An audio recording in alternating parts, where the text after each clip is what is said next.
김일성 생일인 태양절을 앞두고 중국 권력 3위인 자오러지 전국인민대표대회 상무위원장이 어제부터 사흘 동안 방북하는 등 북중 관계가 다시 변화를 보이고 있습니다.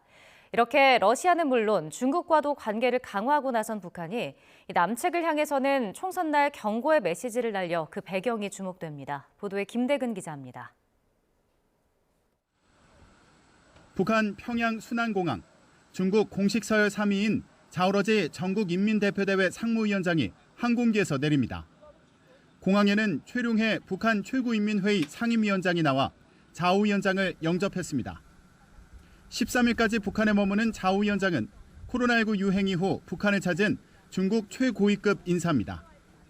자오 위원장은 북중 5호의 개막식에도 참석하는데 이에 앞서 중국 예술단도 북한을 방문하는 등 양국 간 우호적인 분위기가 무르익는 것으로 보입니다. 조중 두 나라 인민의 진손의 정과 단결의 유대를 두터이 하며 평양을 방문하는 예술단은 300여 명으로 구성되어 있으며 중국의 관록 있는 예술단체들과 명배우들을 망라하고 있습니다. 우리 정부는 이번 행사를 계기로 북중 관계가 본격적으로 정상화할 가능성이 있다고 전망했습니다. 그동안 북러 관계가 깊어지는 것과 달리 중국은 북한과 거리 두기를 해온 것으로 보였는데 앞으로는 다양한 교류가 있을 것으로 예상된다는 분석입니다. 이에 따라 북중 국경을 완전히 개방하고 중국 일반 관광객의 방북이 재개되는 등 가시적인 조치가 있는지 지켜봐야 한다고 설명했습니다. 이렇게 러시아, 중국과의 관계를 강화하는 북한이 남측을 향해서는 총선날 위협의 메시지를 날렸습니다.